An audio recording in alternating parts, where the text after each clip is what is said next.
Welcome back to First Generation Bowhunter. I am Adam. And in this episode, I'm going to talk about not selling your bow. I recommend this, and it happens every fall. People go through bow season, they get frustrated because they didn't shoot anything. And they're like, well, I guess I should probably sell my bow. And I'm saying, don't sell your bow. All right. So in this episode, I'm going to talk about some of those feelings of going through failure and reconciling with that. So I'm gonna walk you through that. But first, I want to show you the buck. Hopefully that gets you a little inspired here. I'm just working on my Euro mount. So if you're watching this on video, you can see the Euro mount that I'm working on here.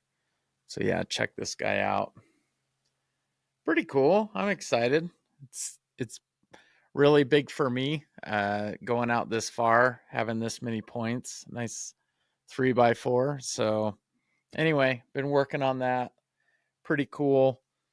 And yeah, it means a lot to have a buck like that big. I just been hunting for so long and just shot a lot of kind of smaller bucks or does, and to be able to get something like that has just really kind of like reinvigorated me. So all right, let's talk about the feelings of failure and going through, spending all that time and spending a whole lot of money on bow hunting and then not getting anything and what to do there. All right. Well, first off, let's dive in and recap. How did your hunts go? Did you go alone? Did you go with people? And I know in my experience, when I've gone alone and I'm not like sharing what happened or I'm not being honest with what happened, I am not going to be able to learn as much. And so there might be some things that you're doing that are just fundamentally wrong. And also, like, scent is a big killer for me. I didn't know scent was that important. And I didn't realize, like, I think one time I had washed all my camo with like normal laundry detergent, like a lavender or whatever the going, detergent was. And so that's a big one if you're washing your clothes in normal detergent. So I like to get the dead downwind and get that unscented laundry detergent. Just it's a small thing. It's not like it costs a whole lot of money. It's just something that is really, really key when you're getting into close range. Those animals are going to smell you. I mean, you can do all sorts of non-scented things. I still would recommend it. Those animals are still going to wind you. It's really difficult to completely cover up your scent. There's so many things you can do, but you've got to do them. I mean, give yourself at least the best leg up possible. So be aware of your scent, what you could be doing there. Let's shift gears a little bit. Let's say you had a few shots on some animals and you missed. You got to get to know your sight, your arrows as best as you can. Spend a lot of time. I mean, if you went out and you're like, yeah, I feel pretty good at 40 or 50 or the range you're after, and you're not quite sure how to adjust that sight, or if you're thinking like, oh, it's just good enough, like that'll be fine. If you're missing deer and you're missing multiple times, two things I would look at. One, how is your like mental state? Are you shaking like crazy? Are you freaking out? Is this one of the first animals you've ever shot ever, whether it be a gun or a bow? If it's really like your first time and you're getting into that close range, I can tell you it's okay to give yourself a few of those where, I missed probably 3 or 4 before I really connected. I Yeah, I'd missed quite a few, and I just realized I was just excited, and that's totally a normal reaction. So, it doesn't make sense to just sell your bow and throw this hobby away. Hopefully, I can catch you before you're totally at a loss and super frustrated.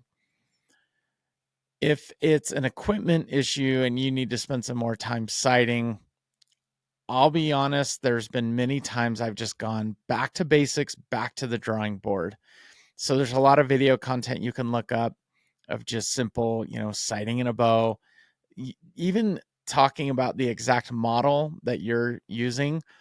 I have been switching up my equipment a lot lately. I now have a backup bow. So I took my old sight and I put it on my backup bow, my Hoyt RX1. So I'm really familiar with my black gold sight and I do like it, but I did upgrade to an XL AccuHunter, and I'm getting to know that site, and I'm like learning and watching, video content on those. And it's hard because like when you shift brands of a site, it's like a whole new, it's like microwaves. I wish microwaves were universal. I don't know why they're not. I feel like every microwave should be the same. I feel like most sites should be the same, but alas, they're not. So I'm getting used to this new site. And honestly, like before I really get into range on an animal, I want to make sure I know that site inside and out. And I'm not fumbling through a manual or trying to watch a YouTube, even if I'm in the range and I'm, have cell service and can look up a video. I don't want to be fumbling through that. Like you should know your equipment incredibly well. Even today, I was at Wild Arrow. It's a local bow shop here in Utah. And, I just got back to basics. I've got this new sight on, I've got a new Hamsky rest. And, I'm at 20 yards, nothing special. And sometimes you got to do that. Sometimes you got to go back to 20 yards. I don't care how far you shoot. Sometimes you just got to go back and figure out your shot process. My shot process changed a whole lot now because with the QAD rest, you have that 2-fork, rest stick up. I'm moving away from that. Now I'm limb driven, which means there's a string tied to the limb from the Hamsky rest. That's what lifts it up. And so I don't have to press the button with my thumb.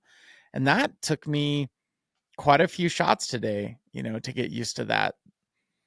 So make sure you're really familiar with your equipment and your shot process, because that's something I think that trips people up too, is they don't know to get incredibly comfortable and really acquainted with your gear. So that just takes time on the range, takes time to really understand your equipment. So those are two things that, being aware that having a normal response of you're excited, you're freaked out, hey, that's normal. That's part of it.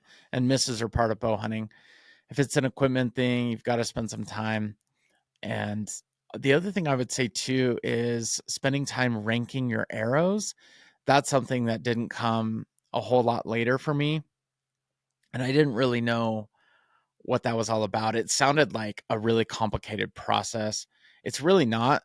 Basically, what you do, let's say you have a dozen arrows and you got them, fletched, cut, they're ready to go, they're ready to shoot. Well, they may came from the same box, but they will shoot slightly different. 12 arrows are not going to shoot the same. I don't care how good at fletching you are or what pro shop is doing it. There's just going to be some slight differences on those fletchings, the glue. I mean, people get really crazy about their fletching. I don't as much. I'm not down to those micro details. The reason why I say this though is the way it explained to me was, let's take gold tip, for example. I shoot gold tip. So if I get a dozen arrows from gold tip and it's the Pierce Platinum, which is what I shoot right now, it's a 4mm, it's the micro diameter. Those arrows all have a serial number on them. And probably 4 to 5 arrows out of a pack a dozen are going to have the same serial number. That means they're rolled off or made off of the same carbon, or they call it the roll of carbon.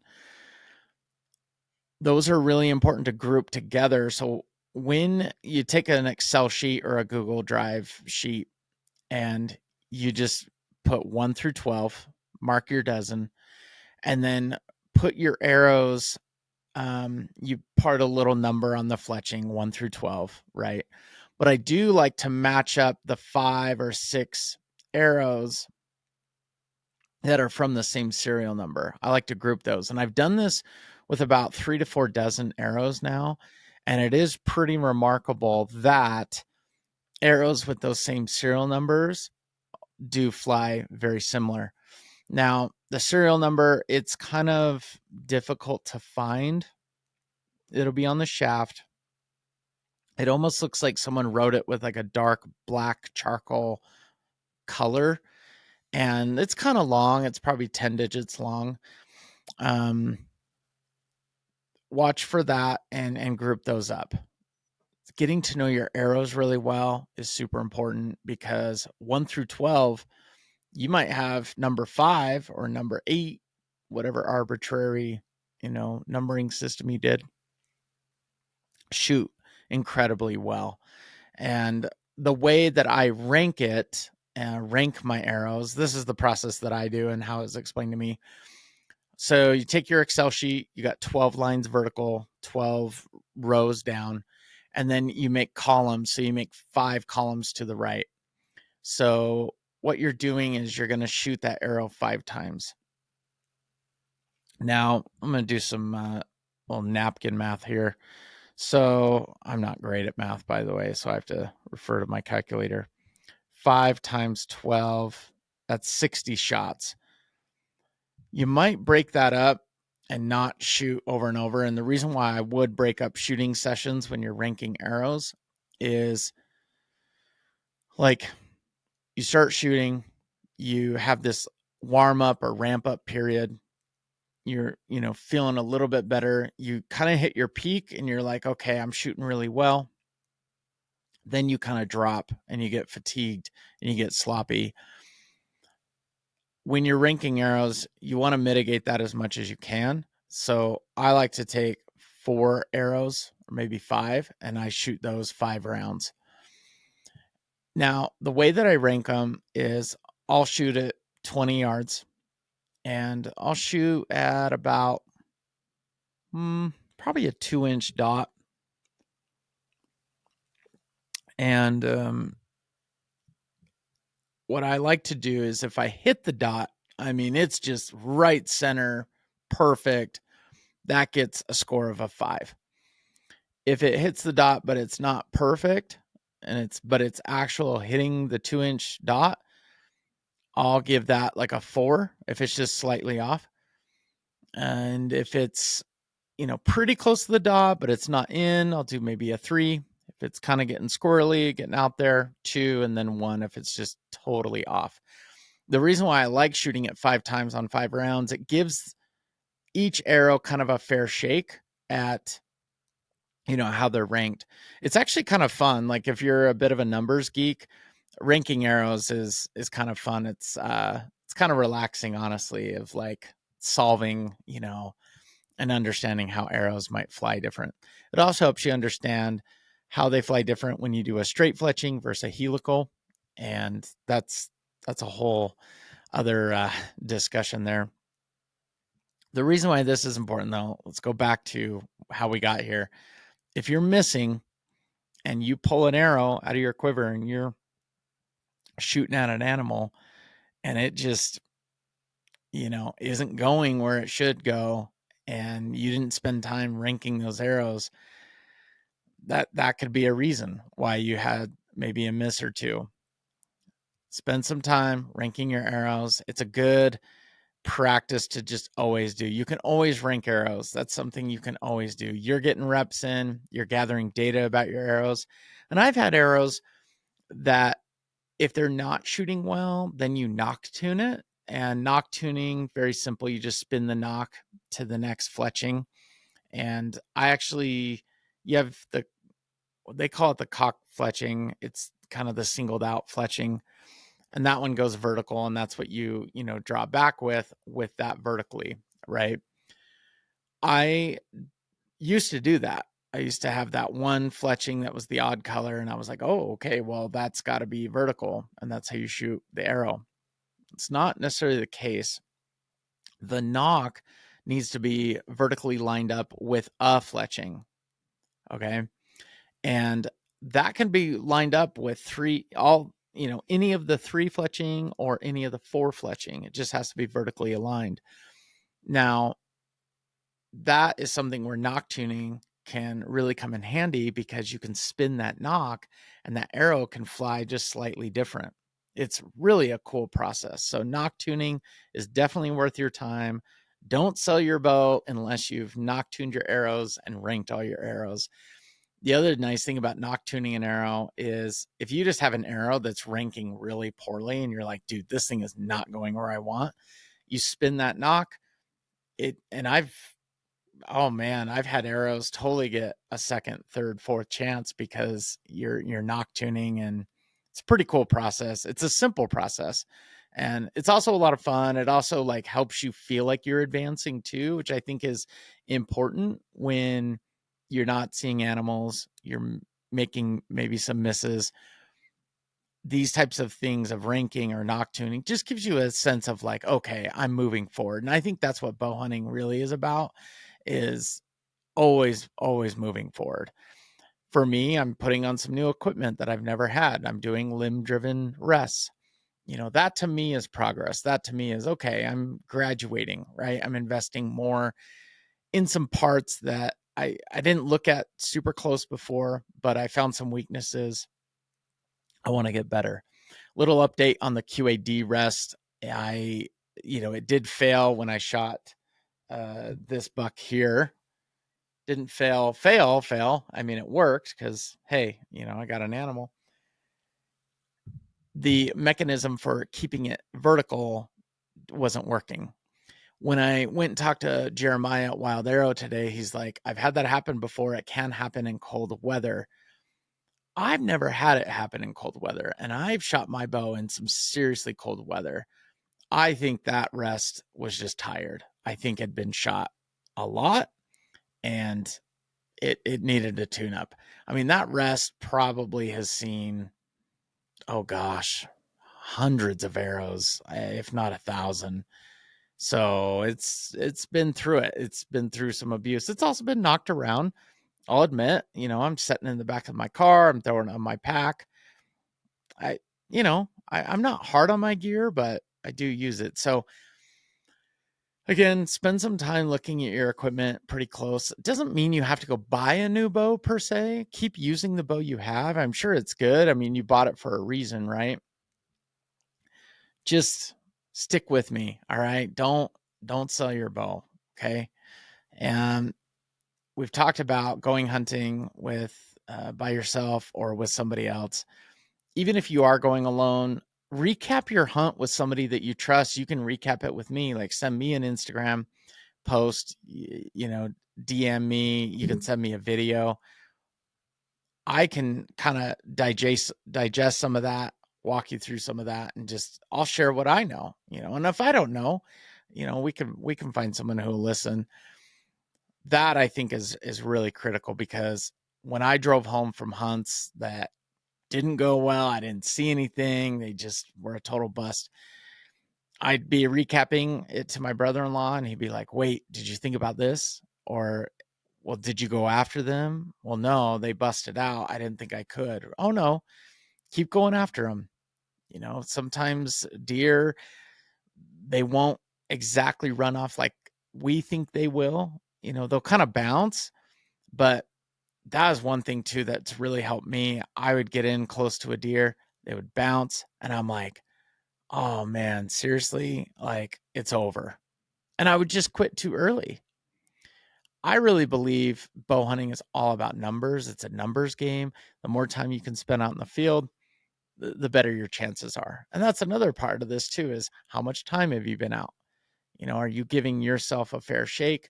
Um, it's a juggle. I mean, it's a total juggle. What I mean by that is you're taking time away from family. I know I have to balance like time with my wife and date nights and kid stuff, and all sorts of stuff. Communicating way early and just saying, hey, I'm going out. It's really important to me. The other side of that too is you may have hobbies that you've had for a very long time, like golfing, for example. I don't golf personally, but I know people who golf, and from my understanding, it's about a half day or all day event. So if you're going golfing all day Saturday and then Sunday or Monday comes like, hey, I'm going to take a day off work, or I'm going to go hunt all day Sunday, I could see how that could put some pressure on a spouse, and kids are like, dang, where's dad? Like, he's gone all the time. You might have to let go of a hobby a little bit more. I didn't come in with a whole lot of other hobbies that were just wiping out my time. I also share a lot of my hobbies with my wife. So when we go mountain biking, we're doing stuff together. It's just another piece to this kind of puzzle of how much time were you able to put in? Did you go out for a day, not see anything? And I was like, oh, I just want to, sell my bow. Give it time. I mean, there was a time I would go out and I wouldn't see anything, for 5, 6 hunts in a row. And I'm like, what am I doing wrong? What is going on? And I just found out it just wasn't cold enough, where I was. The deer weren't up on their feet. They weren't moving around. They didn't need to. They didn't have to. They had everything they need. I probably wasn't going out early enough. I wasn't staying out long enough. My patience level was not very good. There's just a whole lot of factors that you've got to consider. To kind of sum this up and, close it out here, just you got to keep shooting, keep putting in those reps, keep asking questions. Again, you can ask me questions. Just don't be so quick to just sell it, like slow it down, figure out like, okay, equipment, scent, arrows, where are you really at? Because, and again, ask me too, like if you've been out 5 times and you're like, listen, I'm not getting anything, this is super frustrating, let's talk it out first. Like, let's just have like a small conversation. Heck, you can even call me. Like, let's just jump on a phone call. Text me your number, get on Instagram. I'm at Adam_Buchanan. Let's just talk it out. Let's talk about what happened this season. But I can tell you, like, if you've only been out a handful of times, that's where too, are you in the wrong area? Have you seen animals there, but you're not seeing them the times that you're going?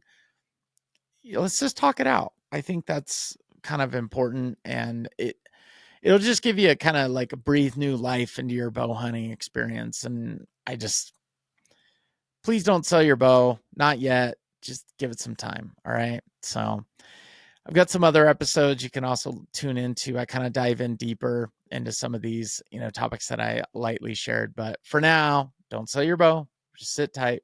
And you don't necessarily need to go buy a new bow either. I can tell you it's not the bow. Okay. There's something going on, but I totally think it's fixable. The reason why I know this is because I've made every mistake there is. I believe I'm still making mistakes. You might be making similar ones. So go check out other episodes, find something that, you can learn from. I think there's another episode out there for you on first generation bow hunter, but have fun too. Take a minute and just like enjoy the experience. There's nothing like pulling back a bow and just launching that thing down. Whether it's at an animal or at foam, hey, it's a good time. So keep your head up. Don't quit yet. Stick with me, and let's figure this out together. So, all right, that was episode 87. Don't sell your bow. Just give it a little bit more time. And yeah, we'll get there together. So thanks for listening. If you're liking what you hear, send this to another first generation bow hunter. Be proud to be a first generation bow hunter. And right now on huntworks.com, I've got my t-shirts here, and you can proudly show that you are a first generation bow hunter. You can see what that looks like there. Yeah, they're pretty cool. Got a few more ideas of stuff that I want to make coming soon. So maybe during the holiday, get some new designs going. Got some fun ideas. But yeah, shoot me your address too. I can just sell you one, 25 bucks, ship to you, get you one of these. I've got quite a few sizes actually, and this darker charcoal color is so sweet. It's like, yeah, I'm a fan. I'm a fan of the t-shirt that I personally designed. It was super complicated. Yeah. Took me days to figure out what font to put on that. No, I'm kidding. All right. Thanks. Drop a line on Instagram, Adam_Buchanan.